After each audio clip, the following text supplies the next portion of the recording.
ప్రాణం ఎప్పుడు మొదలైందో తెలుపగల తేదీ ఏదో గుర్తించేందుకు వీలుందా? ప్రణయం ఎవరి హృదయంలో ఎప్పుడు ఉదయిస్తుందో గమనించే సమయం ఉంటుందా? ప్రేమంటే ఏమంటే చెప్పేసే మాటుంటే ఆ మాటకి తెలిసేనా ప్రేమంటే? అది చరితలు సైతం చదవని వైనం, కవితలు సైతం పలకని భావం, సరిగమలెరుగని మధురిమ ప్రేమంటే.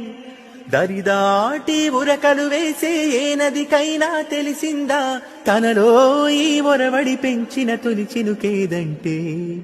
తిరిపైరై ఎగిరే వరకు చేనుకు మాత్రం తెలిసిందా తనలో కనిపించే కళలకు తొలి పిలుపేదంటే?